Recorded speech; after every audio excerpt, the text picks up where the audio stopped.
Hey guys, tonight we're diving into the soft folds of cloudy Olympus, where the gods lounge around like spoiled cats with lightning bolts for toys. The air is still, the ambrosia is half-eaten, and the king of the gods, Zeus himself, is bored out of his divine skull. Not the kind of, I guess I'll clean the garage boredom, but the kind that leads to storms, affairs, and in tonight's very specific Kaiser, transformation into a swan. Yes, a swan. And somehow, that's not even the weirdest part. So, before you get comfortable, take a moment to like the video and subscribe, but only if you genuinely enjoy what I do here. And if you're listening in, drop your city and local time in the comments. I always love seeing where you're all drifting off from. Now, dim the lights, maybe turn on a fan for that soft background hum, and let's ease into tonight's journey. Together. You trudge into the mind of Zeus, a figure both thunderous and theatrically petty. He's conquered titans, shaped men from clay, and still, here he is lounging on a marble throne, chin in hand, annoyed that nothing exciting is happening. Even the nymphs seem dull today. Hera's glaring again, Poseidon's off doing wet stuff, and Hades, well, he never comes to brunch. Zeus sighs and gazes downward, scanning the mortal world like a god-sized voyeur, with nothing better to do. He's looking for something. Drama, beauty, maybe a fresh face. Greek mythology often paints the gods as divine toddlers, impulsive, spoiled, and strangely obsessed with humans, especially pretty ones, especially when they're married to someone else. Which brings us, slowly but surely, to Leda. But we're not there yet. First, let's just linger on the boredom.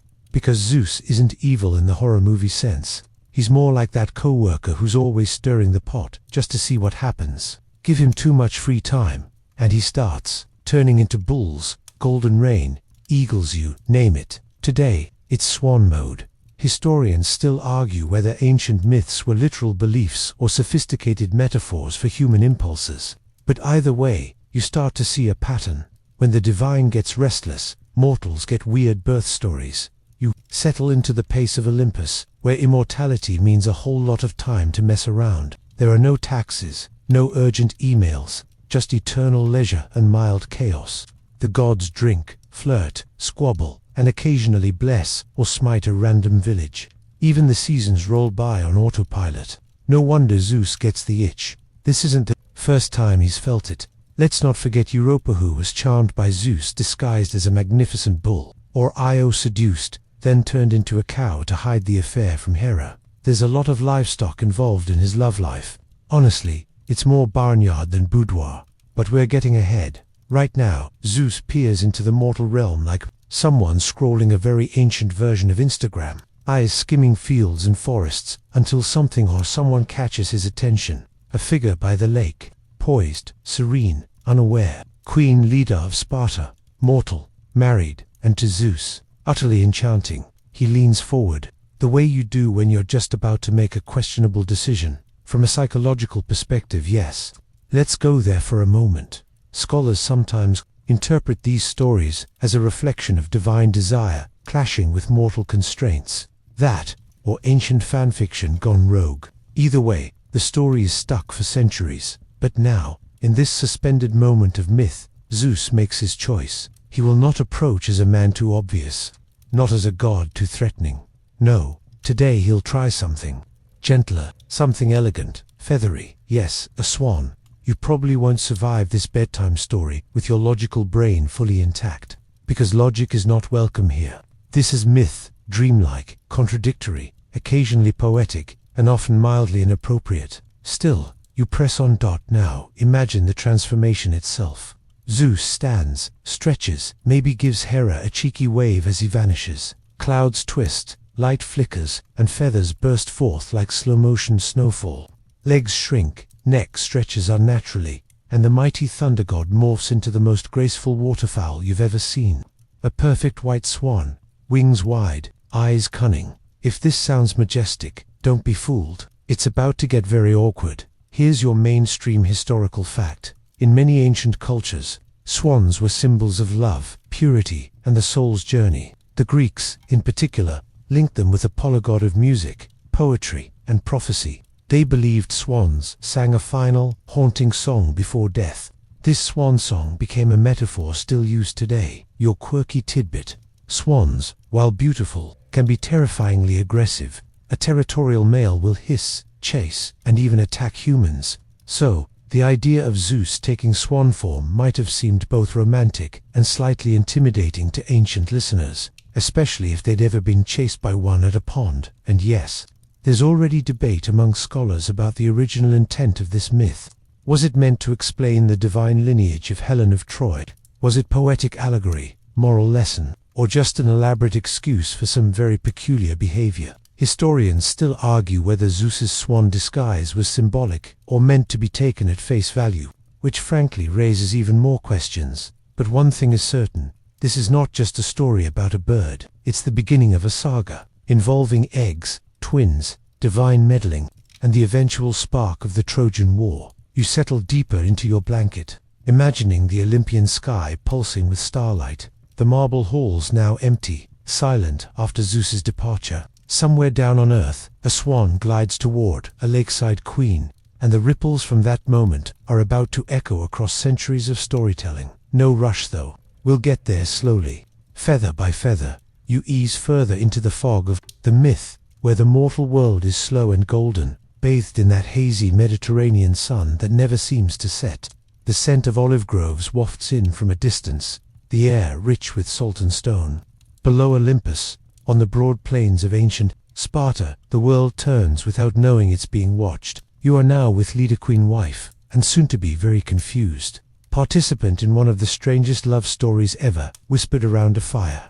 Leda is not just any mortal woman. In some versions, she is the daughter of Theseus, a king of Aetolia. In others, she simply arrives on the historical radar already regal and married to Tyndareus, king of Sparta. The important part is that she's queenly in posture, noble in bearing, and somehow intriguing enough to catch the eye of Zeus as he scrolled through humanity like a bored demigod on a mythological Tinder.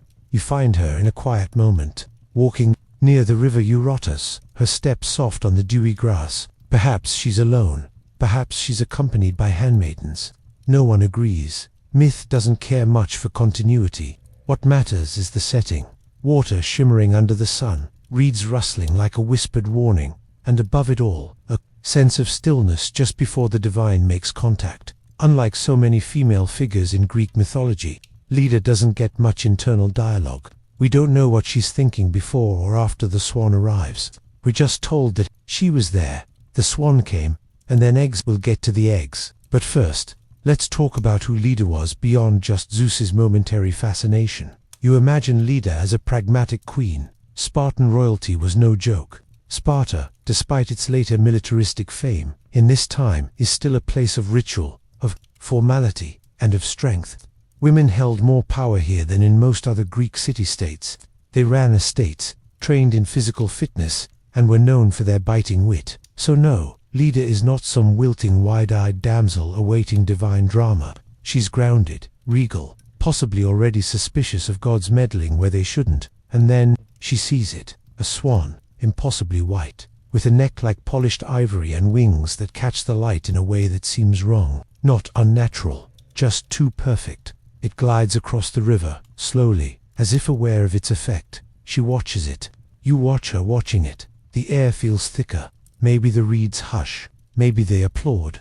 This is the moment myth has frozen in. Amber, the moment where curiosity and caution tip toward the uncanny. You probably have questions. Good. You're not alone. Historians still argue whether this scene is meant to be romantic, symbolic, coercive, or something else entirely. There's a whole gallery of interpretation out there.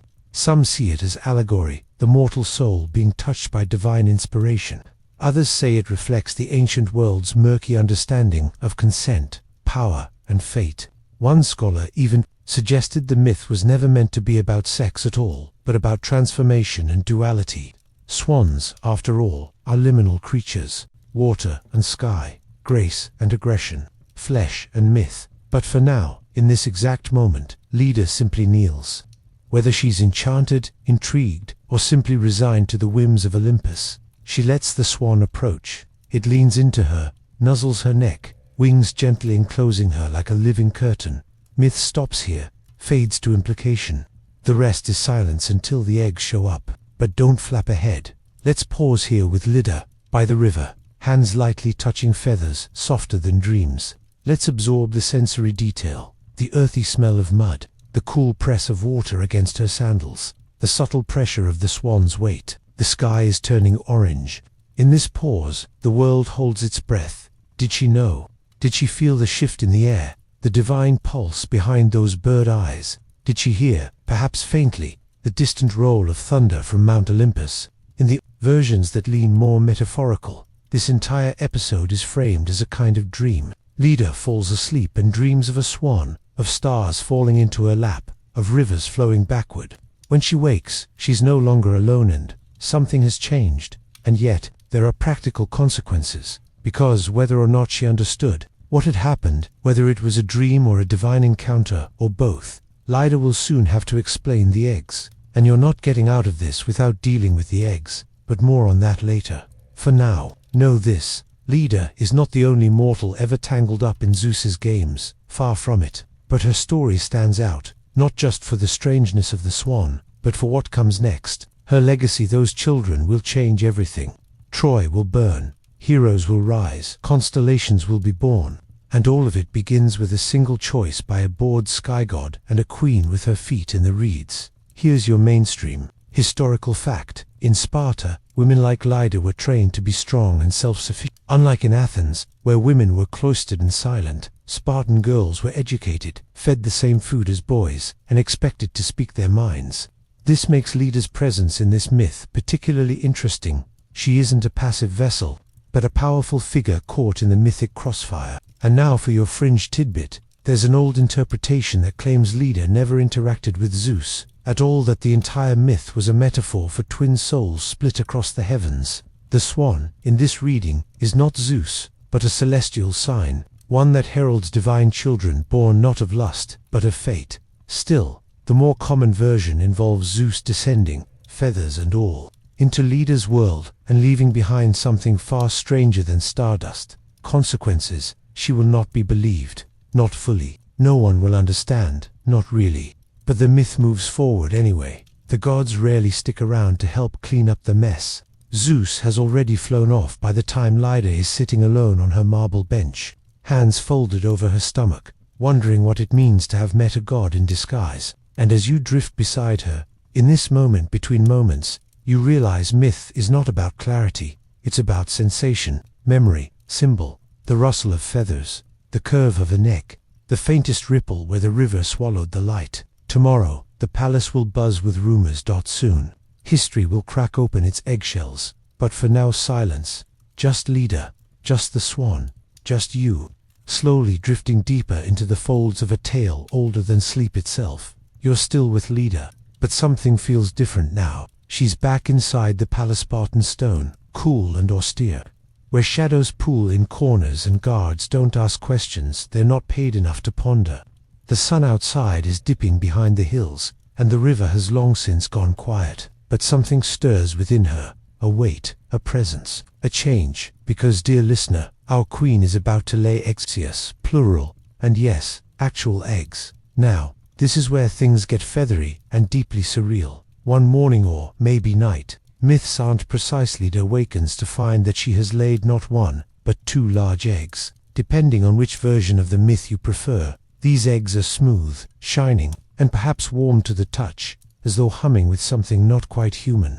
If you're already halfway out of this story because of the egg thing, don't worry, you're in excellent company. Ancient Greeks weren't exactly on the same page about it either. One poet said it happened, another poet rolled their eyes and rewrote it. But the detail endured. The eggs, you see, weren't ordinary. They didn't hatch into chicks or snakes or tiny monsters. Instead, from one egg emerged Helen and Clytemnestra. From the other, Castor and Pollux. All 4 of them would go on to star in their own tragic soap operas, blood-drenched war epics, and constellation-worthy endings. But we'll get to that. Right now, let's just sit with the absurd beauty of it all. Lida, queen used to Spartan rituals and palace routines, now cradling a god-born egg in her lap, whispering to no one as the marble floors reflect a light that wasn't there yesterday. It's too strange to be scary, too calm to be chaos. And she's not screaming, she's waiting. You imagine the servants arriving with their copper trays, stopping mid-step, eyes wide. You imagine the handmaidens muttering to each other in corridors, struggling to decide if they should notify a priest, a midwife, or perhaps just not say anything at all. What's the protocol when your queen lays celestial eggs? Here's your mainstream historical fact. The ancient Greeks did, in fact, sometimes associate miraculous or divine birth with egg symbolism. Even in the Eleusinian mysteries, tied to fertility and the goddess Demeter, eggs represented rebirth, cosmic origins, and the mysterious process of life forming from silence. So while it sounds odd to us, to them, it was perhaps not completely outside the realm of poetic logic. And your quirky tidbit for this dreamy section.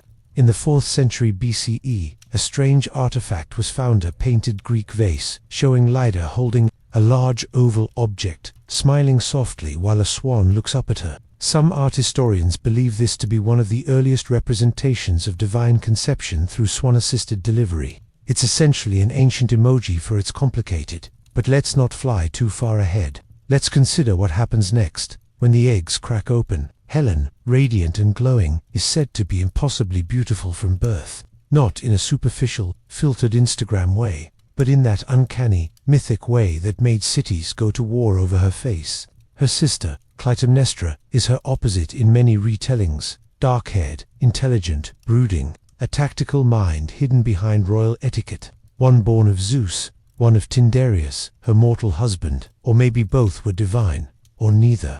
You'll find as many interpretations as you find scrolls in a ruined library. Then there are the twin boys, Castor and Pollux, or, as they're later known, the Dioscuri, Castor, sometimes called the horse-tamer, Pollux the boxer. Together, they become symbols of loyalty, brotherhood, and celestial duality.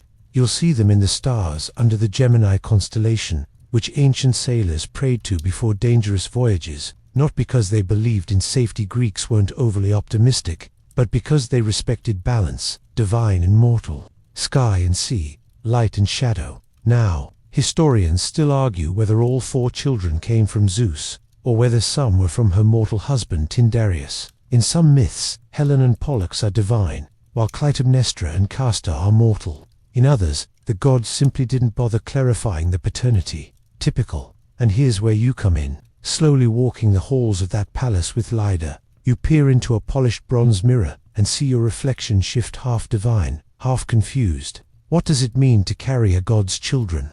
What does it mean to mother a war, even before it starts? Because Helen will one day be stolen or elope, depending on the version, and her departure will spark the Trojan War. Kings will die, cities will fall, poets will compose epics that echo for millennia. All because of a girl hatched from a glowing egg beside a river no one remembers the name of anymore. Myth doesn't care about convenience. It cares about ripples. You toss in one swan, and suddenly the sea is full of ships, and Achilles is sulking in a tent. You wander now through the palace nursery, where no cradle looks big enough to hold the destiny inside it. The children are quiet to quiet. Helen stares at torchlight like she knows something. Pollux already punches the air in sleep. Clytemnestra refuses to be rocked. Castor seems to be trying to ride the family dog, and Leda, she sits apart, not afraid, not proud, just contemplative, because deep down, she knows. When gods touch mortal lives, they don't just leave gifts, they leave fractures. You drift past the threshold of this moment, soft and glowing like candlelight. Outside, the reeds rustle again. Maybe the swan is still there, gliding silently, or maybe it was never there at all. Another fringe version of the myth says Leda never actually saw the swan again. That Zeus vanished without a word, without ever claiming the children. That Hera, furious and silent, cursed the air around Leda's chamber, leaving her unable to feel joy at her children's birth. No evidence, just rumor, just myth. That's how these stories breathe. But the children grow, and the myth grows with them. You sit now with the weight of it, the absurdity and poetry, the weird eggs, the divine ambiguity, the rippling consequences. And it all began with a walk by the river, a wandering eye from Olympus, and a queen who didn't run. So you take one more look at the scene before it fades, the gleaming eggshells now resting in a woven basket, the future tucked in blankets, and Leda, alone, watching the sky, trying to decide if she regrets any of it. By now, the air around the myth feels different, more enchanted.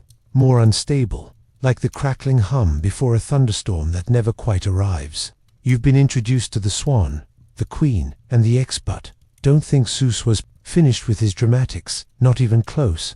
Tonight, you get a front row seat to his favorite pastime, shapeshifting, because when you're immortal, bored, and allergic to consequences, disguises become your personality. Let's start here. Zeus is basically the Greek myth version of that one guy who never uses the same username twice. He reinvents himself constantly, usually to get something: power, revenge, admiration, or, most often, romance. His disguises are legendary, sometimes elegant, sometimes bizarre, and always suspicious. You've already seen him as a swan, of course, graceful, unexpected, weirdly aerodynamic, but that's not even in his top 3 strangest forms. Buckle up. Zeus once turned himself into a golden shower. No, not the modern meaning. Let's keep this PG-13. We're talking about literal golden light, cascading down like divine glitter, through the ceiling of a prison cell to reach Dano, who had been locked away in a bronze tower. Why? Because a prophecy said her child would one day kill her father. So naturally, Granddad locks her up and Zeus breaks in as radiant confetti. Classic. And then there was the time he became a bull. Not just any bull, but the most beautiful white bull the world had ever seen. Europa, a Phoenician princess, sees it and against all good sense climbs on its back. The bull immediately runs into the sea and swims to Crete with her clinging on for dear life. No red flags there at all. He's also been an eagle, a flame, a serpent, a satyr, and once, possibly, just a voice on the wind. Historians still argue whether Zeus's transformations were meant to reflect specific symbols, or if ancient storytellers were simply trying to one-up each other in weirdness. And here's your mainstream historical fact for the night. In ancient Greek religion, gods were deeply intertwined with nature. Rivers, trees, animals, they were all considered potential masks for the divine. This wasn't just storytelling flair. It was part of a worldview that saw the boundary between mortal and divine as paper-thin. A rustling tree might be a god, a sudden gust of wind, a divine whisper, a swan. Well, now you know. But your quirky tidbit: there's actually an ancient Greek drinking gymnias, really, where players would take turns recounting Zeus's disguises. Whoever couldn't remember one had to down their wine. By the 4th round, the disguises got creative. He turned into a goat made of stars. He disguised himself as a loaf of bread. Anything went, because even in the ancient world, people knew their mythology was borderline ridiculous. So what's the deal? Why all the costumes? Well, there are theories. Some scholars think the shapeshifting represents the dual nature of power, how the divine can be both beautiful and terrible, kind and cruel, all at once. Others say it's about deception, plain and simple. Zeus doesn't ask, he tricks, he performs. The masks are his way of avoiding the weight of his own choices, and still others claim it's all symbolica, divine being transforming to reach mortal understanding. After all, what is mythology if not a long, slow attempt to explain the strange feelings inside us with stories on the outside? Now imagine Zeus, mid-dash, transformation. It doesn't happen instantly, not like a cartoon puff of smoke. The old myths describe it as fluid, eerie. His form warps like wax under a flame, muscles shifting, skin shimmering, bones creaking into new configurations. Imagine feathers pushing through flesh, a beak forming where a mouth once was, eyes sharpening from lazy omniscience to keen, avian precision. It's not beautiful, not entirely. It's unsettling. But myth never promised comfort, only wonder. And don't think for a second that the other gods were cool with this hobby. Hera, Zeus's wife, was famously displeased. Let's call it that. She wasn't just the goddess of marriage, she was its entire PR department, which made Zeus's escapades something of a public scandal on Olympus. If Olympus had HR, he'd be in constant sensitivity training. There's one story where Hera turns herself into an old woman just to gossip with a mortal woman Zeus is pursuing, trying to warn her. Another time, she transforms into a bird herself, to spy on him. Surveillance by shapeshifting, very on brand. But shapeshifting wasn't just Zeus's trick. Many gods did it. Dionysus morphed into lions and tigers and bears. Athena could appear as an owl, or a mortal, or a sudden gust of wisdom on the battlefield. Proteus, the sea god, was infamous for never keeping the same shape twice. In a way, the ancient Greeks saw the gods as fluid forces, not locked into a single body or form. The divine was about presence, not permanence. Shapeshifting wasn't a gimmick, it was proof of power. Mortals were bound by flesh, gods were not. And still, among all the transformations, the swan stands out. Why? Because it's the most quietly absurd. Bulls are powerful, eagles are majestic, lightning is terrifying. But a swan, it's elegant, almost dainty, the kind of animal you'd expect on a royal pond, not as a vehicle for cosmic flirtation. Maybe that's why it lingers in the imagination. It's the disguise no one saw coming, and in that sense, it's the most divine of all. You walk now through a gallery of ancient paintings, imagined in soft candlelight. Each canvas is older than memory. Zeus as a bull, cradling Europa. Zeus as golden rain, falling into Danae's lap. Zeus as a swan, wings spread, neck curved toward Leda, in an eternal gesture that no one fully understands. The brushstrokes are delicate, the eyes are always watching. Historians still argue whether these stories were meant as cautionary tales, explanations for heroic bloodlines, or just wildly creative storytelling. But for the Greeks, they were part of everyday life. Myths weren't just bedtime tales. They were blueprints for how to see the world shifting, unstable, full of gods in disguise. You rest now, wrapped in the idea that anyone, anything, could be more than it seems. The feather drifting past your window, the ripple in the lake, the stranger at the market with oddly golden eyes. Maybe that's the point. Not that Zeus was right or noble or romantic, but that transformation itself is divine. That identity is a mask we all wear, and that in the moonlight, even a swan can hold the weight of Olympus on its back. And now, here we are, the moment where myth crashes into surreal theater. The swan, now fully divine in motion and manner, approaches Leda not as an animal, but as an omen. You feel it as you return to that riverside, the very air thick with myth and musk. The reeds lean in, the wind goes still, and the lake, he's holding its breath. Zeus has done it, transformed, descended, and now he begins the act of seduction, or maybe performance, or maybe just divine absurdity, because the next few minutes, whether seconds in real time or centuries in storytelling, become one of the strangest episodes in all of mythology. It is known, sometimes whispered, as the swan dive of destiny. You picture Leda walking near the banks of the Eurotas, the Spartan river often mentioned in poetry and military training manuals. She might be collecting herbs, maybe just walking off a long council meeting. It doesn't matter. What matters is the swan. It's hurt, she thinks at first, or frightened. Its wings beat awkwardly as it crashes into the water nearby, splashing like a wounded thing. And Leda, being raised noble and proper, steps toward it. She doesn't run, she doesn't scream, because the Greeks admired courage in the face of the strange.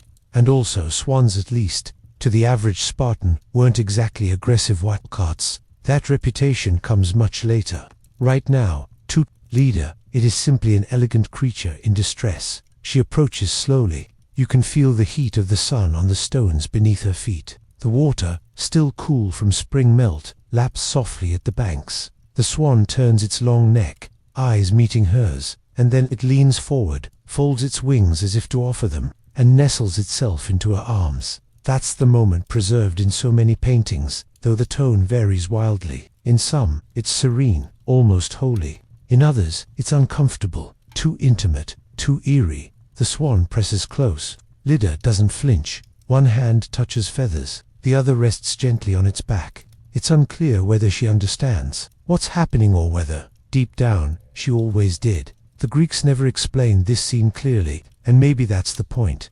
Myths are meant to blur the lines. You're not supposed to know what's literal, or consensual, or sacred. You're just supposed to feel the weight of the moment, feathered and strange, settling like a mist around your shoulders. Here's your mainstream historical fact for the night. In classical Greek art, this scene, Leda and the swan, was one of the most frequently depicted moments in sculpture and painting between the 5th century BCE and the Roman era.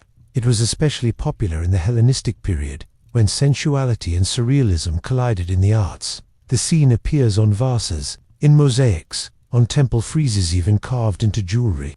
And your quirky mythological tidbit: some versions of the myth say that Zeus wasn't just disguised as a swan, but was also being chased by an eagle at the time. The swan crashes into Leda's arms to hide from its predator. The twist: the eagle might have been Apollo, or Hera in disguise, or even Nemesis, the goddess of retribution.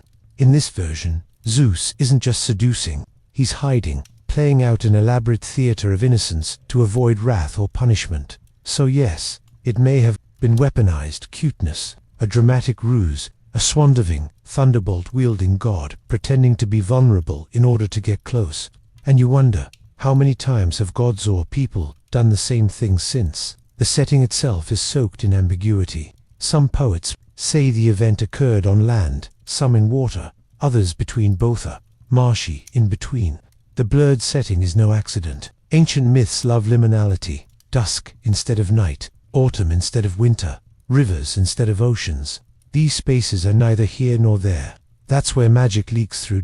And now you return to Leda, who is now part of this myth, whether she understands it or not. You sit next to her, just behind the curtain of myth, and wonder what she sees when she looks into the swan's eyes. They're not bird eyes anymore. They hold intelligence, mischief, and something deeper, maybe loneliness even. Gods don't love like mortals, but maybe sometimes they wish they could. Did she feel the thunder hidden beneath those soft wings? Did the air around her hum with Olympus's pulse? Historians still argue whether this myth was always meant to be strange and unresolved. Some early sources treat it as a sacred encounter, pure and full of divine mystery. Others, especially later Roman writers, hint at a more uncomfortable reading, one that casts Zeus not as romantic, but as invasive.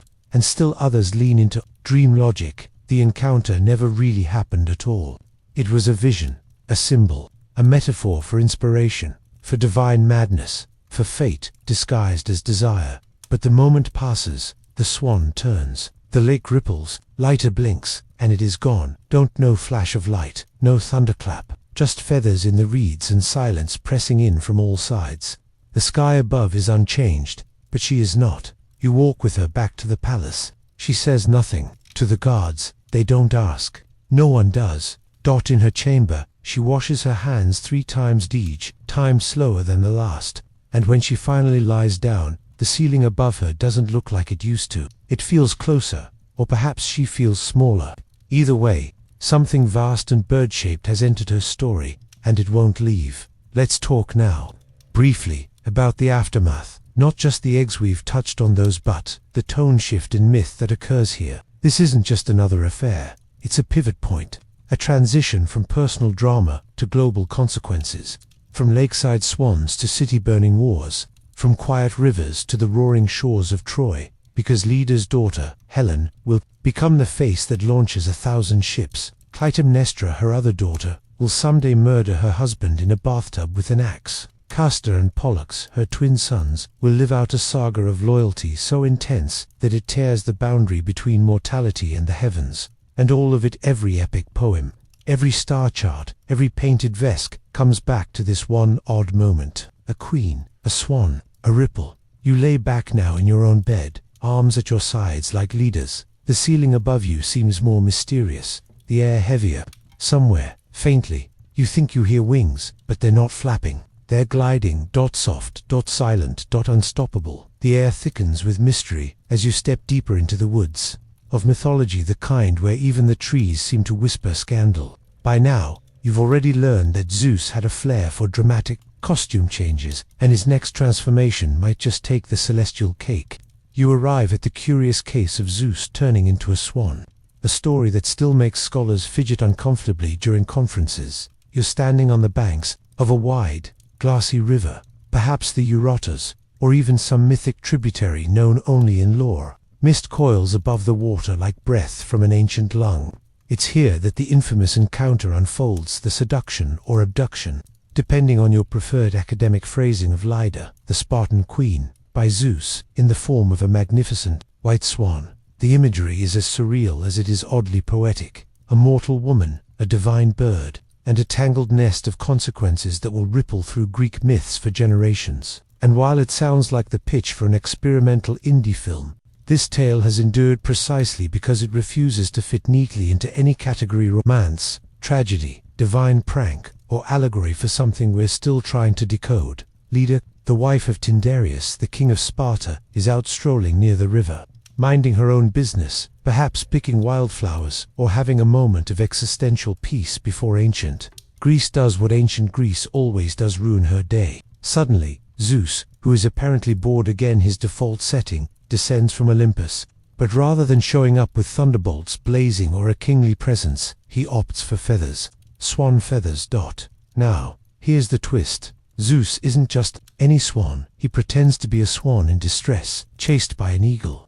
The sky is all theatrical lighting, the riverbank a perfectly choreographed stage. You can almost hear the dramatic soundtrack swelling. Leda sees this elegant, vulnerable creature, flailing for safety, and being a kind-hearted human opens her arms.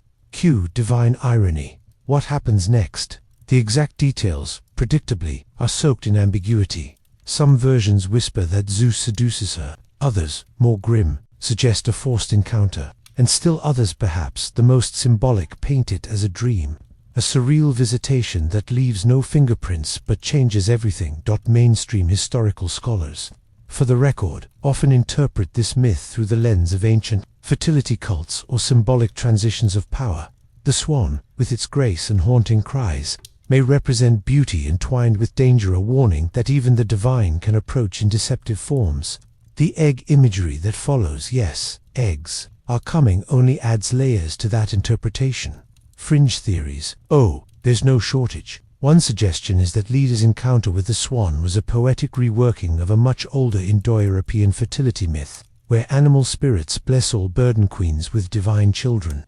Another theory posits that the entire tale is an astrological allegory, with the swan as the constellation Cygnus and Leda symbolizing the earth or moon in a cosmic dance of fate and transformation. You'd be surprised how many myths get explained away as elaborate star maps. Makes you wonder whether Zeus was actually a goose-shaped comet, and historians still argue whether this myth was meant to be taken literally by the ancient Greeks, symbolically by their poets, or politically by their philosophers. After all, the children that came from this union, and yes, this is the part where eggs come in, would go on to shape the fate of Troy. Leda supposedly laid to Zeus like a birditch hatching twins. From one egg came Helen, yes, that Helen, the one whose face launched 1,000 ships and Clytemnestra. From the other came Castor and Pollux, the Dioscuri, who end up immortalized as the Gemini twins in the night sky. So now you have a woman, a swan, and 4 children, some mortal, some divine, merging from mystical eggs, and you thought your family tree was confusing. This is where the artistic world loses its mind. Renaissance painters adored this myth, not because it was wholesome bedtime material, clearly not, but because it gave them a reason to paint ethereal, nude figures and dramatic feathered creatures with just enough moral ambiguity to pass for high art. Leonardo da Vinci, Michelangelo, and Correggio all took their crack at depicting the scene, sometimes with the swan looking suspiciously smug. Interestingly, the story also became a way for later cultures to grapple with divine intervention in mortal lives, how gods can shape destinies in the most bizarre, roundabout ways. It's a tale that blurs the line between magic and manipulation, affection and assault, destiny and disaster. And if that isn't peak Greek mythology, what is? You glance back at the riverbank. The mist has thinned now, the image of the swan fading into nothing but white ripples. And Leda, she carries on, one hand probably still damp from cradling a bird that wasn't really a bird at all. Her womb now the cradle of heroes, queens, and future wars. It's a soft tragedy wrapped in feathers and myth, a story that lingers because it leaves more questions than answers. Why a swan? Why the theatrical chase? Why eggs? And why for children with conflicting genealogies? And perhaps the most haunting question, did Leda know what was really happening in that moment? Maybe she did, or maybe she just wanted to save a swan. By now, you've walked past gods in disguise, mortal queens with cosmic destinies, and more divine drama than even the most ambitious soap opera could imagine. But what lies ahead is a story that doesn't just echo through mythology, rewrites the nature of death, rebirth, and the divine line between mortal and immortal. You now find yourself approaching the underworld not with dread, but with the curiosity of one about to uncover something sacred. Here, the tale of Persephone begins, a myth that doesn't arrive with thunder or lightning, but with the subtle fall of pomegranate seeds and the still silence of tilled earth. You see her young, vibrant, and radiant, the daughter of Demeter, goddess of grain and harvest. She is not just a daughter of nature, she is its embodiment. Flowers bloom where she steps, bees hover just slightly closer to her breath.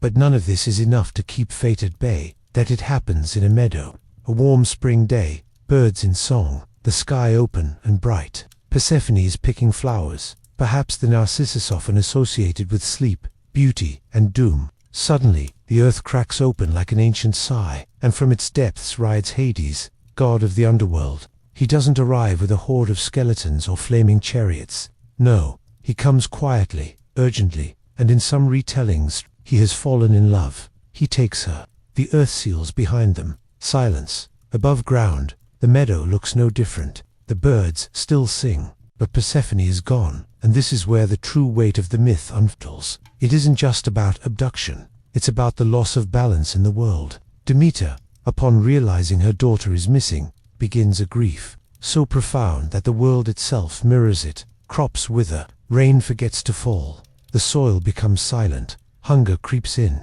It is the first winter, the first absence of life and warmth. You stand now beside Demeter in her temple of mourning, her hair unbraided, her robes torn, her hands stained with soil she can no longer bless. Her daughter is not dead, but she is unreachable. And in that unreachable silence, the world begins to unravel. It's at this point that the gods take notice. Mortals are starving, sacrifices cease, temples lie empty. Olympus cannot exist if earth falls to ruin, and so they intervene.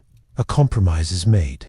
Zeus sends Hermes, the messenger god, down to Hades with a decree. Let her go. And Hades does almost descend now with Hermes into the underworld. Not the fiery hells of later religions, but a realm of shadows, of memory and stillness. The dead do not scream here. They simply wait. There is no pain, but no joy either. A library of echoes, and at its throne sits Persephone transformed. No longer the playful girl of the meadow, she now wears a crown. Her eyes reflect not just darkness, but depth. She has tasted the underworld and, crucially, she has eaten from it 6 seeds, pomegranate, that's all. Just 6 seeds from the fruit of the dead. But in mythology, that's enough. To consume the food of the underworld is to bind yourself to it. So, a new bargain is struck. Persephone will return to her mother, but only for part of the year. The rest, she must spend beside Hades, as queen of the underworld, not prisoner, but ruler, not maiden, but sovereign. And thus, the seasons were born. When Persephone rises, Demeter rejoices. The earth blooms, crops rise, and the world sings again. Spring and summer are her joy. But when Persephone descends, Demeter grieves once more, and winter returns, not out of vengeance, but out of aching love. The myth is elegantly cyclical. It explains the seasons, yes, but it also explains something more intimate. It speaks to loss that never fully heals, to transformations that cannot be undone. Persephone does not return as she was. Her smile carries shadows now. Her steps remember the silence beneath the world. She is both the bloom and the frost, the light and the echo. Now, let's take a slow breath here. There's a stillness to this myth, a sacred melancholy that has kept it alive for thousands of years. Not just because it's a neat way to explain agriculture, but because it resonates with something we all understand, the necessity of descent. In modern terms, we might call it grief, or depression, or transition. That moment when the world cracks open beneath us, and we are dragged by fate, by circumstance, by life itself into a place where things grow slowly, or not at all. The underworld is not just mythological, it's psychological, and Persephone shows us how to survive it. She doesn't escape. She doesn't slay Hades or overturn the system. She adapts. She becomes a ruler. She sets terms. And she returns, not unscathed, but empowered. She becomes the bridge between worlds, the pivot point on which life turns. Scholars have debated for centuries whether the story is one of oppression or initiation. Was she kidnapped, or chosen? Was she a victim of the gods' chess game, or did she find her own divinity through descent? In the Eleusinian mysteries, secret rites, held in her honor, initiates were taught not just about the gods, but about the promise of rebirth after death. Persephone was the key, the one who had crossed the threshold and returned, not as a warning, but as a promise. You linger a moment longer in her temple, half-lit, half-shadowed. A pomegranate sits on the altar, split open. Its seeds glisten like blood, or rubies, or the price of wisdom. And, in the silence, you realize, this is not just a myth, this is a cycle. One you've known in your own life, whether through loss, change, or the simple passage of seasons. Every winter you've survived, every spring you've crawled into, every moment of stillness that birthed movement again. The gods are not distant. They are patterns. They are stories we told ourselves to make sense of what we felt long before language was born. Persephone's story isn't just ancient, it's yours. You descend a little deeper into the realm of myth and rumor, where logic takes a coffee break, and Olympus operates on vibes alone. And in this fog of poetic confusion, one of the more peculiar plotlines emerges. Leda and the Swan. Yes, that swan. The one that isn't really a swan at all but a god in disguise. Which, if you've been paying attention, is starting to feel like a recurring problem. Let's set the stage first. You're in Sparta. The air is crisp, the sandals are sturdy, and the men are mostly shirtless because tunics are apparently optional in art. Leda, the Spartan queen, is doing queen things, probably involving a lot of ceremonial robes and public appearances, where she smiles politely but suppresses a deep sigh. One day, as she's walking along the riverbank, because all strange divine encounters must happen somewhere, photogenic a swan descends from the sky. But not just any swan. This one looks majestic, almost theatrical, as if it knows it's playing a central role in a tale people will still whisper about 3,000 years later. What Leda doesn't know, but you, of course, do, is that this bird is none other than Zeus. Yes, the thunder-slinging, cloud-surfing king of the gods is pulling his old trick again, transforming himself to get close to a mortal woman. Historians still argue whether this story was meant to be interpreted as metaphor, allegory, or an ancient Greek PR campaign gone wrong. Because frankly, the symbolism here is not subtle. You've got a swan, a queen, and soon, a bunch of eggs. Literal eggs. That's right.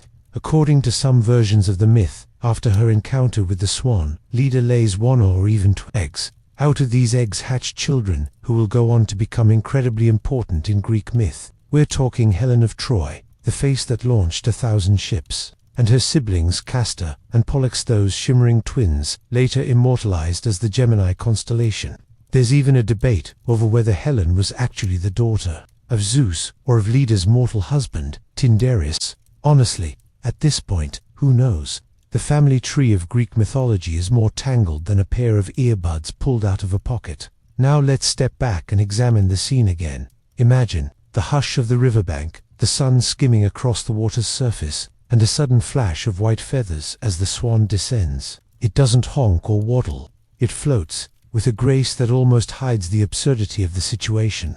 Zeus, in his infinite hubris, must have believed that taking this form would make him less threatening, or perhaps more artistic. After all, swans have long been seen as symbols of love, poetry, and tragic beauty. Maybe he was trying to rebrand, move away from lightning flinger and toward sensitive celestial poet. One particularly odd fringe interpretation.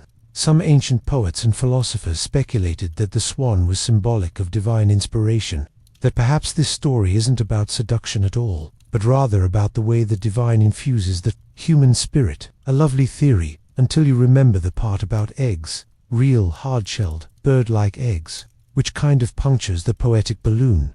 Also, minor but memorable detail, some vase paintings actually show Leda standing next to a nest, looking politely confused, while inside are the unmistakable forms of human infants hatching from oversized eggs. You can't help but imagine what the midwives must have thought. Ma'am, this isn't in any of the training scrolls. We're going to need a very large towel. What's curious too, is how the myth has morphed over time. In early versions, Leda is more passive, almost incidental. Later stories try to give her more agency or, at least, a better costume. Renaissance art, in particular, took a, shall we say, keen interest in this scene. Painters from Da Vinci to Michelangelo couldn't resist the strange allure of a woman and a swan. And their canvases are as much about feathers as they are about fascination. Even Shakespeare alludes to Leda in his poems, perhaps because nothing screams high culture quite like celestial poultry.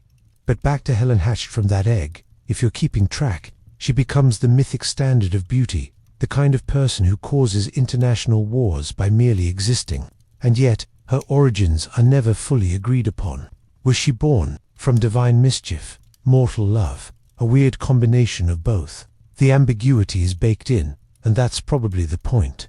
Greek myths rarely hand you easy answers. They prefer you toss and turn a little. Another detail scholars chew over: was the swan entirely Zeus's doing, or was it Aphrodite's plan all along? Some fringe accounts suggest the goddess of love may have orchestrated the whole thing, like some ancient matchmaking executive producer, complete with god-tier plot twists and mythological drama. She might have even conjured the swan herself as part of a divine bet over who could spark the most chaotic romantic entanglement. If true, Aphrodite probably won that round. All of this, the divine disguises, the eggs, the cosmic beauty queens, to one quiet but heavy conclusion.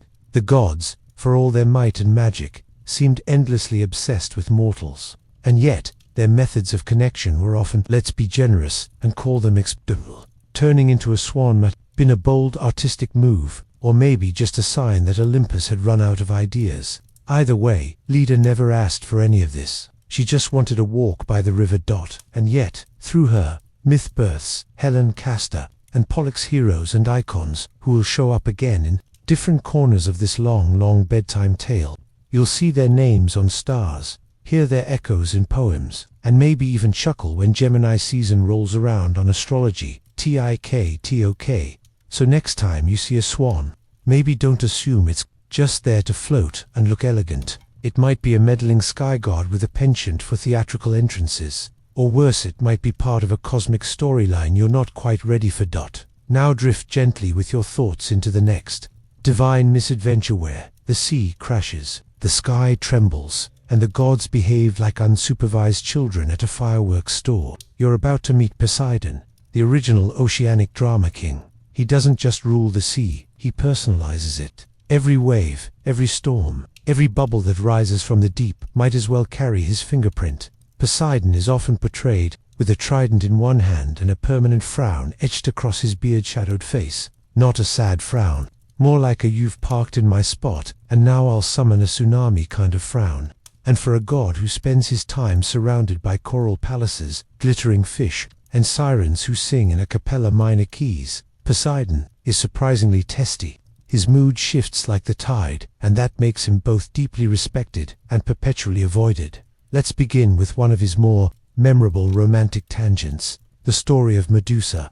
Now, you might know her as the serpent-haired Gorgon whose gaze turned people into stone, but you might not know how she became that way. Once upon a time, before she was a monster of myth, Medusa was a mortal woman, radiant, devoted, and notably human. She served as a priestess in Athena's temple, a place of discipline, order, and aggressive silence. No giggling, no gossip, definitely no romantic entanglements. And then Poseidon happened. Why he appeared in Athena's temple is open to interpretation. Some say it was lust. Others suggest it was defiance after all. The gods were endlessly petty, and if Poseidon could cause trouble in Athena's house, he probably thought, why not? One way or another, Poseidon assaulted Medusa within those sacred walls, an act that not only violated the mortal woman's dignity, but also insulted Athena's divine authority. Now, if you're waiting for Athena to direct her wrath at Poseidon, you're going to be disappointed. This is Greek mythology, remember.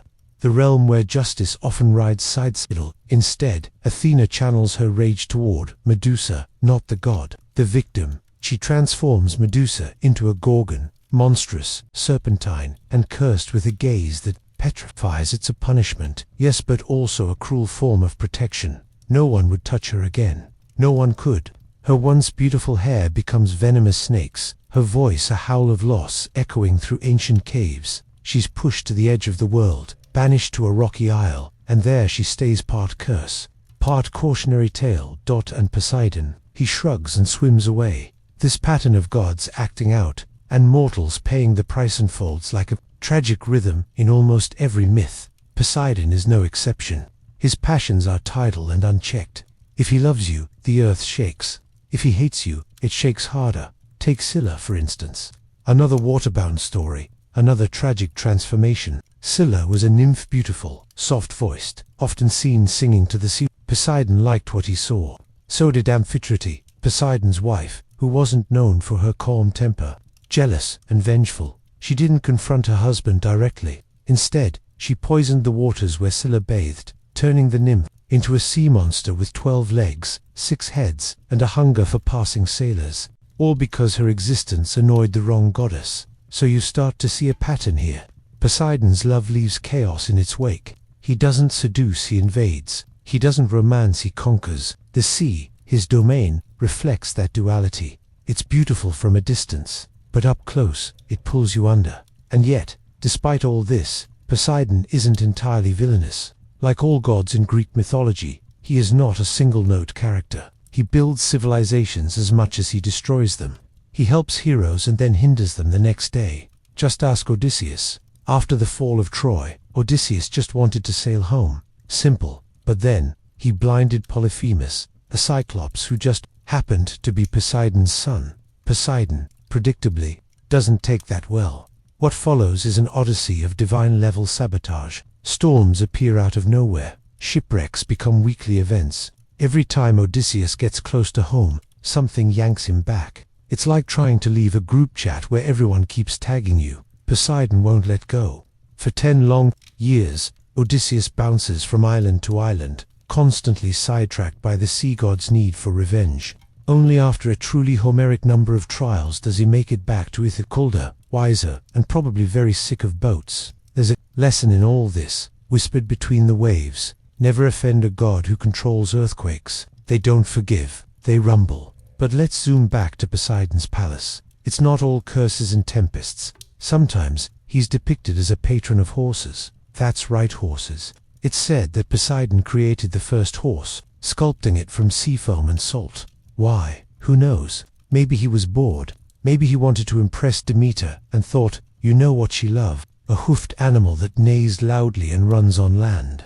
Apparently, it worked, at least briefly. Horses, to Poseidon, became a signature symbols of power, motion, and wild freedom. Chariots pulled by hippocamp's half-horse, half-fish, hybrids are often depicted alongside him in ancient mosaics. It's a strange but beautiful image. A god of water racing across the sea in a team of screaming sea stallions, beard flying in the wind. And here, even amid the chaos, you see the paradox of Poseidon. He is untamed but creative, feared yet necessary. No Greek harbor, temple, or island dares ignore him.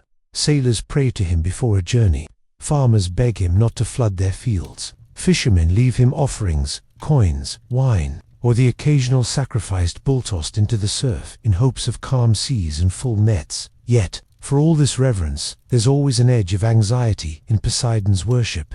A storm could arrive at any moment, unprovoked and unstoppable. And deep in the ocean trench, Poseidon smiles quietly, knowing the balance between mercy and wrath rests entirely in his salt-covered hands. So when you lie here tonight, still and quiet, imagine the crashing surf not as white noise, but as whispers. Maybe it's just waves breaking on the rocks, or maybe it's Poseidon muttering to himself, reliving old grudges, chuckling at the thought of sending a ripple through some mortal's peaceful life. After all, even gods get bored. And so, you lie there, quiet, still, eyes fluttering gently behind their lids as if searching through dreams for the truth of it all. Perhaps none of it makes sense now. Not the feathers, not the strange courtship under the moonlight, and certainly not what came next. But myths rarely care for logic. They care for symbolism.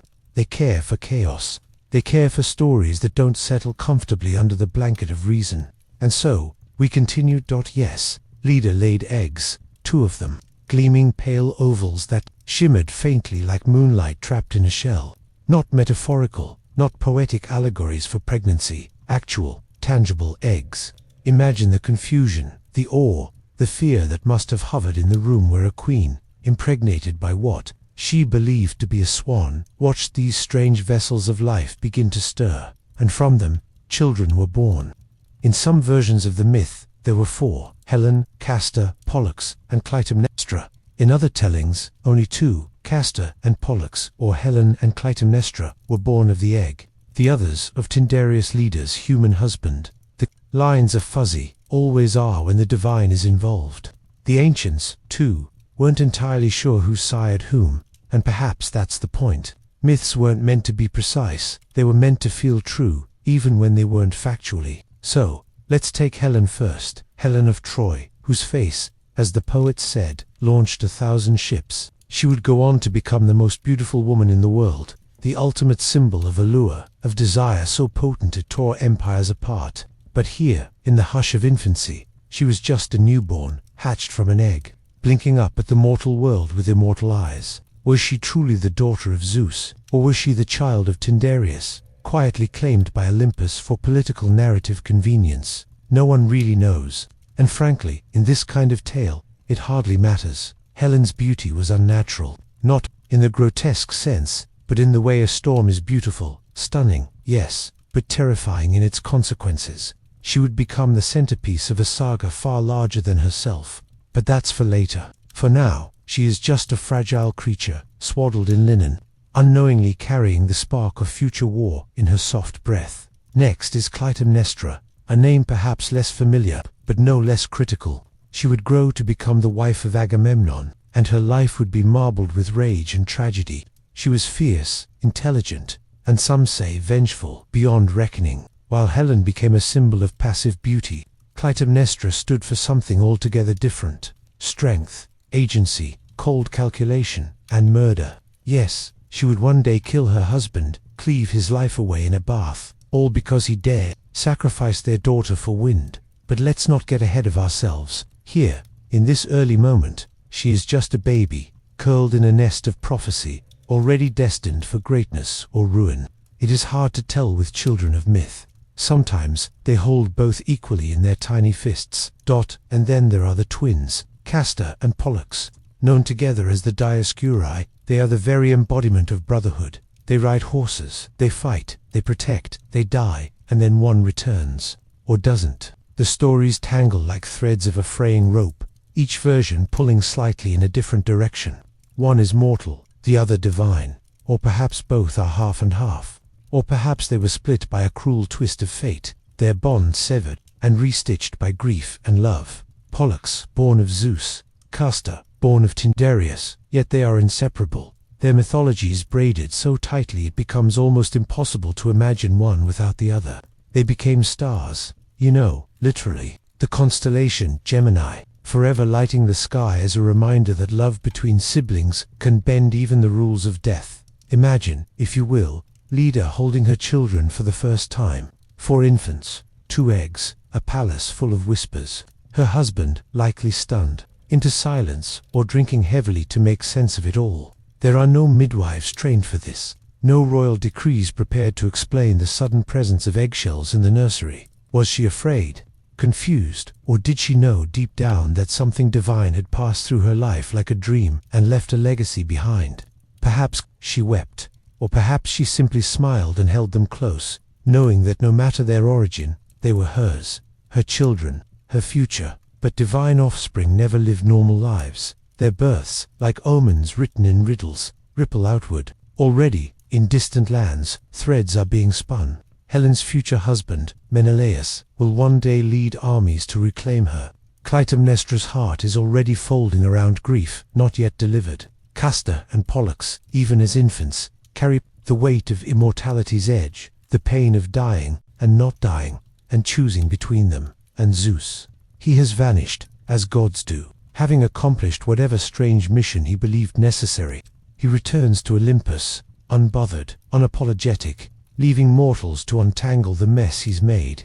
One wonders how many stories began this way. A moment of divine indulgence, followed by centuries of chaos. But here's where myth slips beneath your skin, because for all its absurdity, for all the eggs and the swans and the constellation-sized consequences, this is a story about family, about the strangeness of love, about the unpredictable echoes of choice. Leda did not ask to be caught in the web of gods, but she bore its weight. Her children, beautiful, tragic, mythic, carried it forward. Perhaps that's why these stories endure, because even when wrapped in feathers and fantasy, they reflect us, our fears, our desires, our need to make sense of suffering, and our desperate hope that someone, somewhere, is watching, that even in chaos, there's meaning. You are drifting now. I can feel it. The room is quieter, the air slower, your breath, a soft rhythm against the night. The story folds itself around you, warm and strange, like a blanket stitched from ancient starlight and half-remembered dreams. Helen, Clytemnestra, Castor, and Pollux float gently in your mind, not just characters, but companions, gliding through the fog of your thoughts like ghostly silhouettes on water. We are not yet done, but the road behind is growing longer than the road ahead. Rest for now, little historian. The gods are quiet, for once, and the eggshells have settled into the dust. The next chapter waits just beyond the veil of sleep. You awaken into another layer of this mythic dreamscape, your thoughts still tangled in feathers and riddles. The wind is quieter here, and the path winds along an olive grove, glinting under moonlight.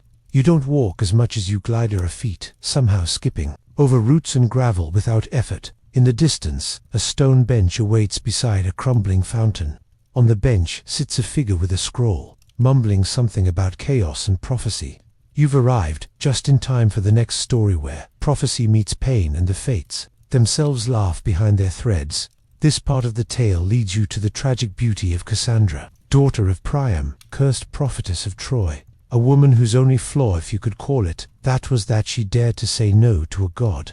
Yes, Zeus had his Swan episode, and Pan was busy inventing flutes out of heartbreak, but Apollo, he had his moments too, one of which involves Cassandra, and a curse so quietly devastating it still stings thousands of years later. Cassandra, known for her piercing gaze and unearthly intelligence, caught Apollo's divine attention. As the god of prophecy and music, Apollo had a thing for mortal minds that shimmered like polished bronze. So he approached her not with brute force, but with a gift. He offered her the power to see the future, the ability to peer behind the veil of what's to come. Sounds lovely, right? Imagine always knowing what lies ahead. Stock market crashes, meteor showers, awkward dinner parties. You'd be a hit at brunch. But it wasn't a fair trade. Apollo expected something in return. The myths suggest vaguely, of course, that his expectations leaned toward romantic interest. And when Cassandra recoiled, suddenly less enchanted by her divine sponsor, Apollo turned petty.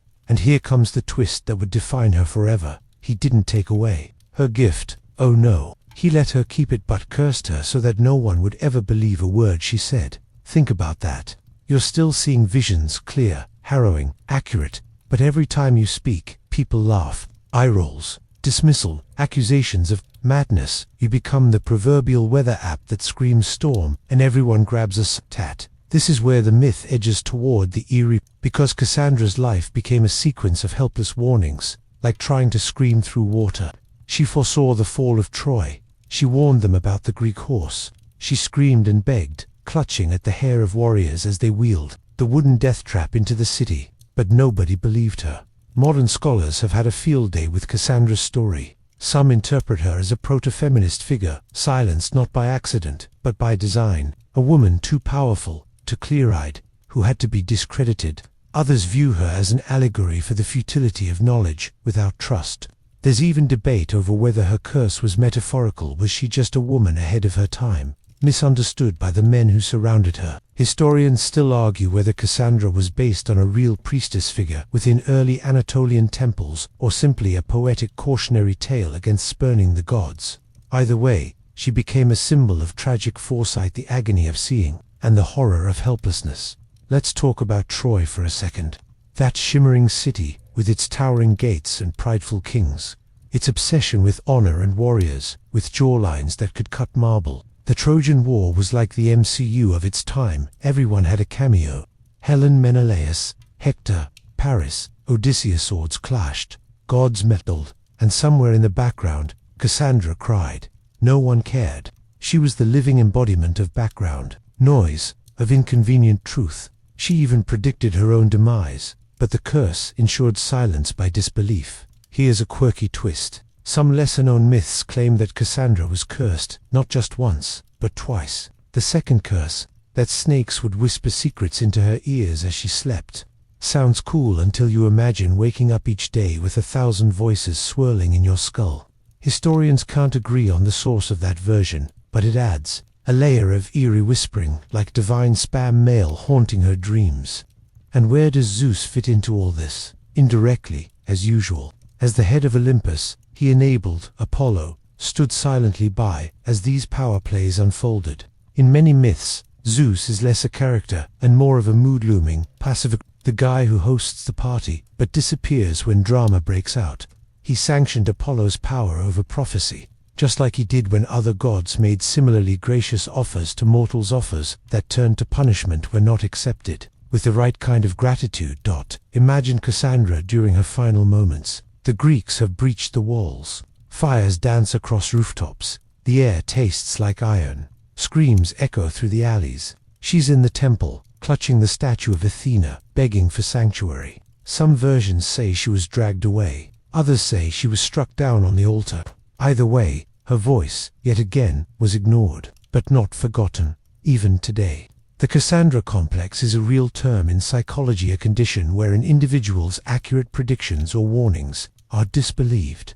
You'll find it referenced in discussions about climate change, whistleblowers, even political dissidents, all the echoes of that cursed priestess still murmuring beneath headlines. So here you sit, beneath whispering olive branches, tracing shapes in the dust with your fingertip. A small owl hoots from the shadows, and for a moment you think you see her, Cassandra formed in moonlight, still trying to speak, eyes wide with the burden of knowing too much. The breeze shifts, the scene dissolves, and you're being pulled forward again, toward the next impossible chapter. You find yourself walking a stone corridor now, dimly lit by lanterns that flicker but never burn out. The air is heavy, thick, with the scent of old parchment and wax. Somewhere above, thunder murmurs across the sky, but down here, in this narrow artery of myth and memory, the storm cannot reach you. You place your hand against the cold wall as you move forward, until the hallway opens into a vaulted chamber of scrolls, idols, and quiet dread. A new figure waits, half-shadowed behind a marble pedestal. You know instinctively that this chapter will take you into darker terrain. For now, we must descend with the story of Prometheus the Titan, who stole fire from the gods and gave it to humanity. A tale less about defiance and more about the eternal cost of giving mankind power they were never meant to hold. This isn't the kind of fire you light a camp with. No, this is the fire of consciousness, of rebellion, of invention, and for that gift, Prometheus paid with a punishment that would define eternal suffering. In the beginning, before men walked upright with tools and languages, there were only gods and titans. Prometheus belonged to the elder race, the Titans, children of Gaia and Uranus, older even than the Olympians. He was not reckless like Ares, nor vengeful like hero Prometheus was a thinker. He looked at humankind and saw their potential, saw the trembling little creatures huddled against the cold, scavenging for food, terrified of the dark, and something in him stirred compassion perhaps, or maybe a quiet curiosity. The gods, especially Zeus, had no real love for mankind. They were a failed experiment, rough around the edges, noisy and unpredictable. After the Titanomachi, the war between Titans and Olympian, Zeus declared himself the ruler of all things, and decided to keep the divine flame from humans. Not just literal fire, but the fire of intelligence, of art, of knowing. It was too dangerous, too empowering. Zeus would rather see humans remain docile than risk them becoming clever. But Prometheus saw differently. He didn't ask permission. He didn't form a committee. One quiet night, under a sky full of stars that had not yet been named, Prometheus crept into Olympus, stole fire from the hearth of the gods, and brought it down to earth, hidden in a hollow fennel stalk. The moment the fire touched human skin, everything changed. Their eyes glowed with wonder. They learned to cook, to shape metals, to forge weapons. They painted on cave walls, told stories by the flames, built homes and empires. With fire came science, and with science, ambition. But with the gift came the cost. Zeus was not amused. It wasn't the theft that enraged him, it was the disobedience, the precedent. A titan, helping mortals, a line crossed. So, he devised a punishment both physical and symbolic. Prometheus was to be chained to a rock at the edge of the world, where each day an eagle sacred to Zeus would come and feast on his liver. By night, the liver would regenerate, and by dawn, the eagle would return.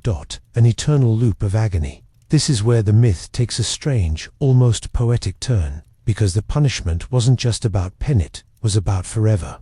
The pain was meant to reflect Prometheus's transgression against divine order.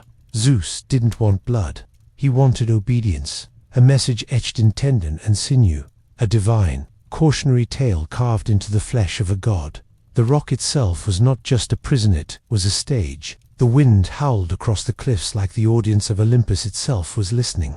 The eagle became a symbol of state violence, majestic, brutal, recurring. Prometheus never screamed, or if he did, no one was there to hear it. And yet, he never apologized. In later versions of the myth, Prometheus is visited during his torment. One visitor is Io, the mortal woman turned into a cow by Zeus's jealousy.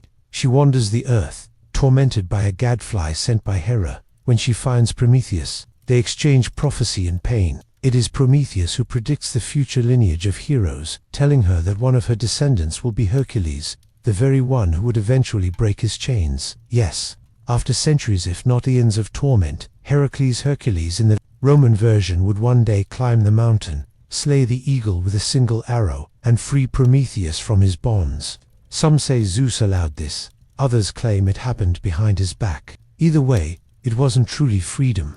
Prometheus remained bound, at least symbolically. He was required to wear an iron ring with a fragment of the rock, his punishment made portable.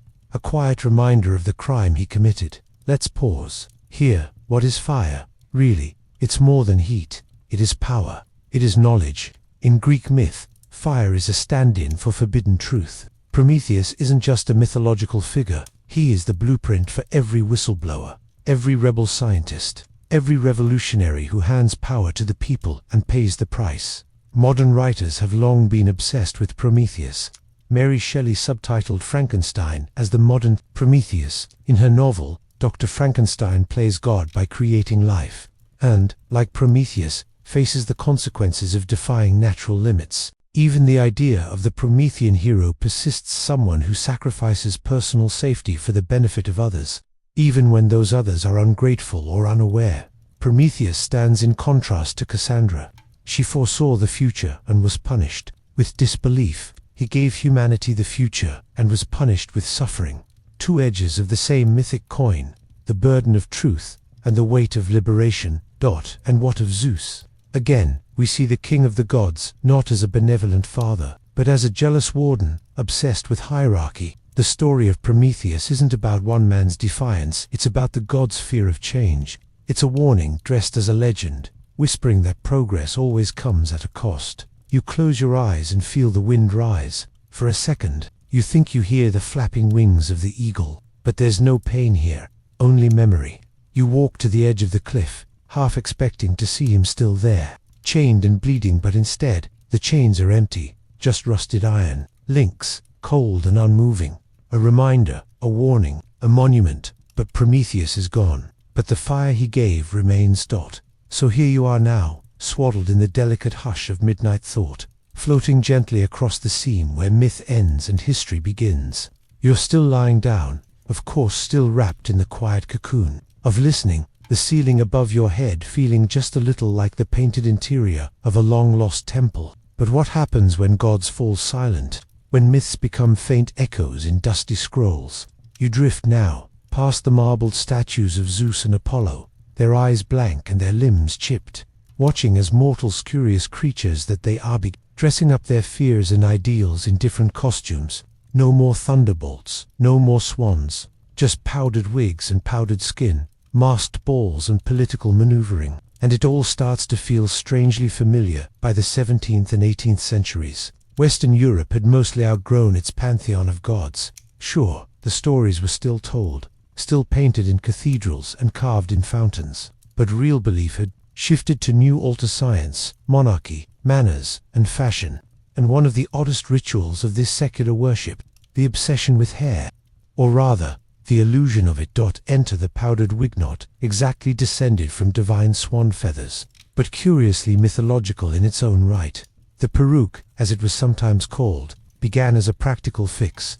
Head lice and syphilis had a nasty habit of causing baldness and scalp sores among the upper classes, particularly in crowded cities like Paris and London. A shaved head was cleaner, but not fashionable, so men began wearing wigs, big ones, curled ones, absurdly high ones, and then they dusted them with powder, not just to scent them but to give them that ghostly, chalky effect, a signal of wealth, a mask of elegance, and, perhaps unintentionally, a way of reintroducing performance into everyday life. Because putting on a powdered wig was like becoming someone else. Doesn't that feel a little divine? You lie still, imagining a candlelit dressing room in Versailles. A nobleman, his face pale and powdered, his lips tinted a pale red, positions himself before a gilded mirror. His valet sprinkles starch-based powder, often scented with lavender or orangey cross. The giant mass of curled horsehair perched on his head. Outside, the court dances and gossips, full of secrets and eyes and elegance. But here in the mirror, something else is happening. The nobleman isn't just getting ready, he's transforming. It's like putting on a role, like the gods did when they cloaked themselves in mortal forms, like Zeus becoming a bull, or a cloud, or a swan. The powdered wig becomes a symbol of class, of culture, of command over nature. And yet, beneath the performance, there's something fragile, a hollowed space where identity used to be. It's almost as though the gods didn't leave, they just changed clothes. They got jobs in the royal court. You can almost hear the soft whisper of powdered hair rustling in the dark hallways of history. The silence of a room after a mask is removed. The hollow echo of a ballroom long abandoned. And it wasn't just men. Women, too, participated in this powdered theater of status. They wore wigs taller than most small children, decorated with miniature ships, birds, fruit arrangements, sometimes entire gardens. It was fashion as storytelling, fashion as absurdity, fashion as power. But it also required an army of servants, an ungodly amount of powder often made of wheat flour or starch, and a stillness that bordered on spiritual, to where one of these creations was to become part statue, part myth, part doll. You're still awake, aren't you? Just barely. Let's go a little deeper, then let's linger on the idea of transformation. The powdered wig was never just about beauty, it was about control. In a world where plague, disease, and death lurked in every shadow, the upper classes found comfort in ceremony, in rules, in powdered layers that kept the chaos out. And like the myths of old, this ritual had its hierarchies. Only certain people could afford the good powder, the kind laced with crushed bone or aromatic herbs. Poorer wigs smelled like mold or flour gone bad. And in times of scarcity, when bread prices soared, powdered wigs were seen as indulgent, even dangerous. This brings you to the French Revolution, and the terrifying sound of the guillotine echoing through the streets of Paris, because eventually, the performance couldn't last. The illusion cracked. The gods were toppled not by titans, but by tailors, cobblers, and starving mothers. Powdered wigs were stripped from noble heads, sometimes before the heads themselves were removed, and in their place came a new ideal, the natural look, short hair, real skin, liberty, equality, fraternity, and absolutely no scented starch. It's strange how fast things can change. One decade, powdered wigs are sacred symbols of sophistication. The next, they're relics of excess and oppression. The myth collapses. Like a paper theater soaked in rain, you imagine yourself now standing in one of those old salons, long after the guests have left. The mirrors are cracked. The powdered air is still. The chandelier swings faintly from some forgotten tremor, and on the floor, scattered like feathers from a swan, lie pieces of discarded wigs, curled locks, faded powder, laced frontings yellowed with age. There's something mournful about it, but also peaceful. The same peace you find at the end of any long story, the kind of story that transforms as it's told, the kind that lets you imagine yourself in strange places, palaces, temples, moonlit lakes, the kind that cradles you in the soft hush of pretend. And in this silence, you realize something gentle and true, that humans have always longed to become something more than themselves, a god, a bird, a hero, or just someone beautiful, standing in a room full of candlelight, powder in the air, music swelling, and time, just for a moment, standing perfectly still. So rest now. Not everything needs to make sense. Sometimes all it needs is to feel like a dream you almost remember. You know how sometimes, when a fashion catches fire, it becomes more than just fabric or form. It becomes a way of existing, a mask you never take off. The powdered wig had been exactly that for the elite of Europe for over a century, a snowy crown of social status. But like all masks, eventually, the face beneath begins to itch. By the late 1700s, the powdered pyramid was already showing cracks, and underneath all that starch and artifice, something was beginning to fester. A revolution not of hair, but of hearts. Let's return to France, shall we? The land where wigs had once grown so tall they needed structural supports and accessories to rival modern scaffolding. The country where powdered elegance was once law. But now, the mood was shifting. It started subtly, like a whisper behind a fan. Powder became passe. People were beginning to wonder, why are we doing this? Why are we caking ourselves with flour when there are bread riots in the street? Because yes, the people were starving. And here was the nobility, walking around with literal sacks of grain crumbled over their heads in the form of rice or wheat-based wig powder. The symbolism didn't go unnoticed. It became offensive, obscene, even, and in France, where symbolism is sharpened like a guillotine blade. This kind of hypocrisy couldn't stand forever. And speaking of guillotines, well, you know what's coming next. As the French Revolution unfurled its red, white, and blue banners, powdered wigs became more than outdated. They became dangerous. A wig, once a symbol of sophistication, now shouted, "I am the enemy." The taller, whiter, and fluffier your hair, the more likely it was you'd be recognized as an aristocrat and, worse, as someone to blame. Powdered wigs had become a liability. One could no longer hide behind them. You couldn't powder your conscience. You couldn't starch your way. Justice, the fashionable elite who had once strutted in salons and along the banks of the Seine, now found themselves pulled to the public squares for very different gatherings. You didn't need to be a historian to read the signs. People were cutting out the root of their problems. Heads were rolling, and many of them were still wearing their beloved perukes. And in the face of all this bloodshed, a curious thing happened. People started going bald, or at least, bald by choice. The clean-shaven look became revolutionary. Short hair meant solidarity with the people. Powdered wigs, curls, and coiled artistry were tossed aside for plainness, directness, and something resembling sincerity. Even men of middle rank who had once needed wigs to appear respectable suddenly realized their own hair would do just fine. Imagine that. But this wasn't just a French phenomenon. Across the Channel, in England, changes were rippling too, though less dramatically, with more tea and fewer beheadings. The British Parliament, once a powdered sea of greyish-white domes, began to loosen its fashion code. Wigs remained for formalities and ceremonial appearances, but the full-on daily dedication began to dry up. It became increasingly clear that this once glorious symbol of social armor had outlived its usefulness. And then came the tax. Yes, dear listener, the humble powdered wig finally faced its doom, not from fashion or revolution, but from bureaucracy. In 1795, the British government imposed a tax on hair powder. Imagine the outrage. Something as essential as powder now, a luxury, now taxable. The law required wig wearers to pay an annual fee for the privilege of sprinkling starch upon their scalps. It wasn't the cost alone that offended. It was the implication that powdered wigs had become a public curiosity, a taxable novelty like owning a carriage or hunting foxes. People grumbled. Some paid, others rebelled. But many, quietly and permanently, stopped powdering altogether. It just wasn't worth the effort anymore. The fashion that had once demanded endless time, expense, and ceremony was now being chipped away by ledger, books and government stamps. And, as if fate itself was signaling the end of the powdered era, hairstyles themselves began to change.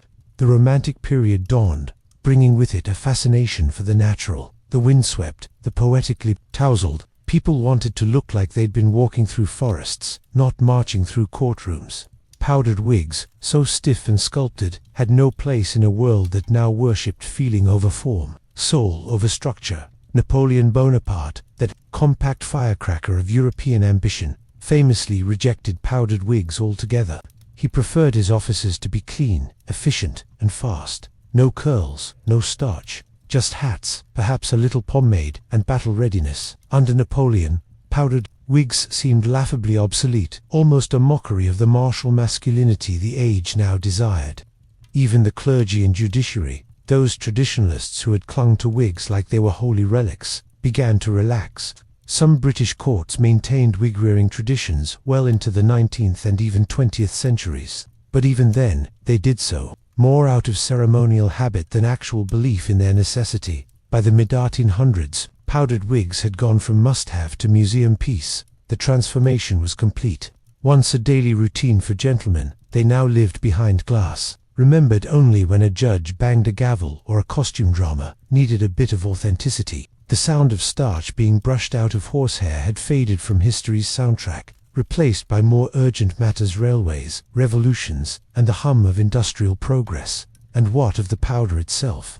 That blend of wheat, rice, flour, orbits of bone-white chalk and lavender, where did it go? Gone to kitchens, perhaps, or maybe just forgotten.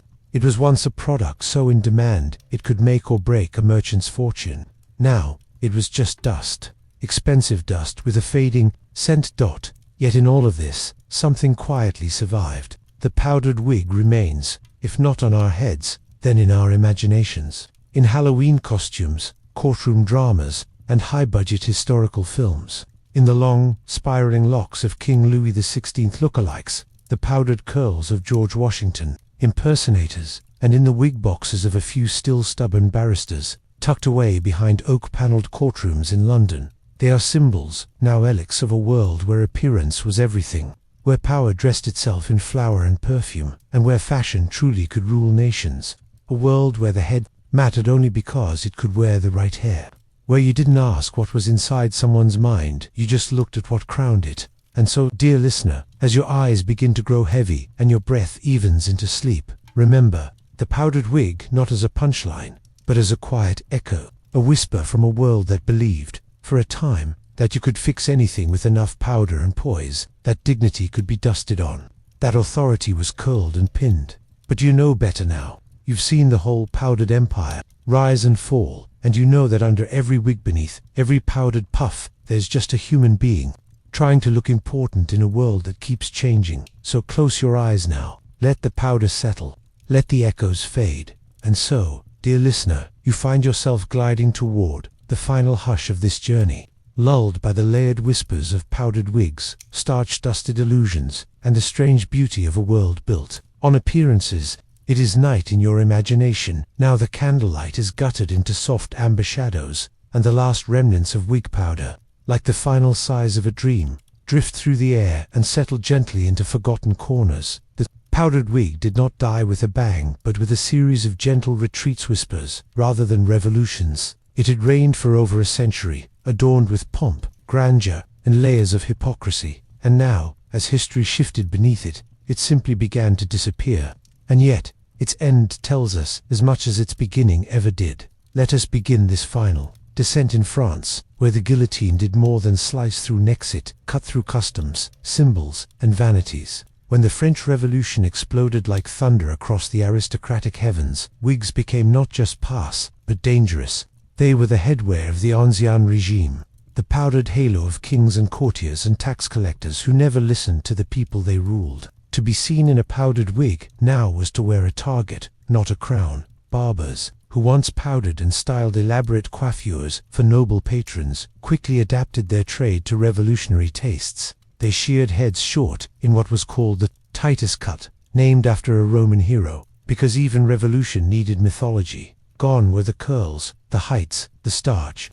In their place came natural hair, short and free, almost defiant in its simplicity. Powder became poison, wigs were burned in bonfires of vanity, and somewhere, perhaps in the dim backroom of a shuttered salon, the last great French perruquier quietly hung up his curling tongs and folded away his puffs. Across the Channel, in England, things were quieter but not less certain. The English aristocracy, sensing the tremors from across the sea, began to scale back. Wigs shrank in size and flamboyance. Powder became less dramatic.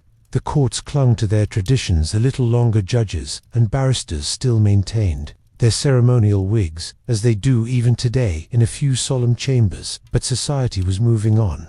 Men began wearing their own hair. It was cleaner, cheaper, easier. It was also more natural. And nature, once tamed by artificial flair, was being slowly reinvited back into fashion. And yet, the powdered wig didn't simply vanish. Like a good ghost, it lingers in places you wouldn't expect. It became a symbol more than an accessory, a cultural shorthand for pretension, power, and old-world extravagance. Painters continued to use it in historical portraits long after it fell out of favor.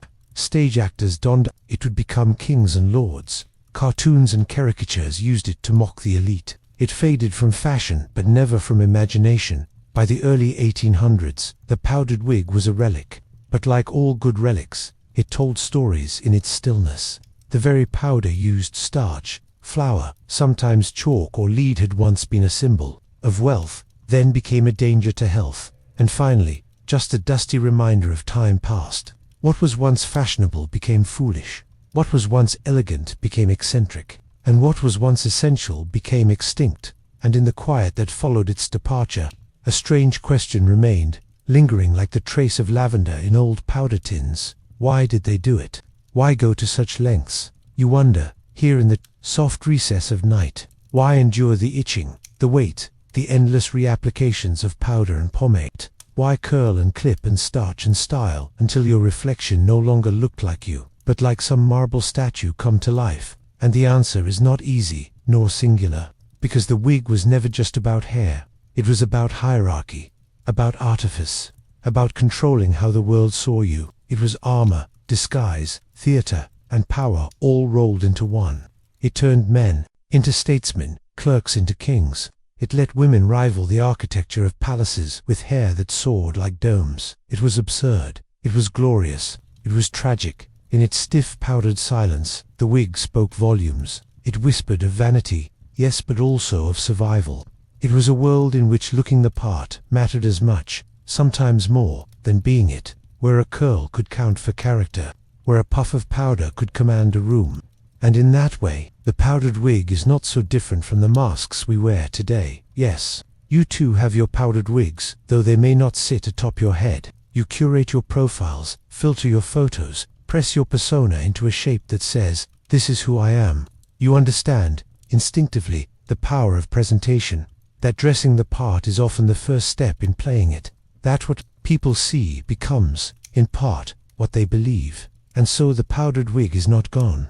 It has simply evolved, softened into subtler forms. The starch may be absent, but the performance remains. And in the quiet of this hour, you are allowed to reflect on that not as a critique, but as an understanding, a human truth dressed up in curls and powder. As your eyelids begin to grow heavy, you imagine, perhaps, one final image, a grand salon, long abandoned, the mirrors clouded, the chairs empty, but the scent of powder still faint in the air. A wig rests on a mannequin's head, one last monument to a world that demanded beauty, demanded status, demanded illusion. The candlelight flickers one last time, and the scene dims to dusk. Let the powdered wig rest now. Let the starch settle. Let the ghosts of vanity whisper their final lullaby. You've journeyed through centuries of artifice, through courts and revolutions, through absurdity and elegance alike, and now you are here, still, silent, a little wiser, and perhaps a little more at peace with the peculiar pageantry of being human. Sleep now, dear listener, and now we let it all fade. The powdered wigs, the painted faces, the powdered hands, adjusting powdered curls in dim, flickering mirrors, they all dissolve now, like dust in moonlight. What was once absurd becomes distant. What was once ornate becomes soft, quiet, almost kind. You've wandered through time, through powdered ballrooms and courtrooms, through revolutions and revelations. You've watched as starch turned to symbol, and symbols turned to silence. It's strange, isn't it, how even the most dramatic fashions fall into memory, like petals pressed between the pages of forgotten books. Let it settle in you, gently, not with urgency, not with conclusions, with softness. The people you met, those whispering nobles, those hidden barbers, those quiet rebels, they're no longer moving. They've become still, just like the night around you, just like you. There is no need to remember it all. Let your thoughts loosen like the ties of a powdered cravat. Let them float freely, like flour in the air. Let the weight of history become a blanket around your shoulders, not heavy, no, just warm. You're not alone here. These stories have wrapped around you, quiet as breath, and they will stay with you, in some way, as you drift, not loudly, not demanding, but like distant music, soft, slow and safe. Close your eyes now. Let the wigs vanish. Let the candles go out. Let the echoes of powdered elegance fall into dreams. You are safe. You are still. You are home in sleep, and history will keep whispering long after you've gone. Good night.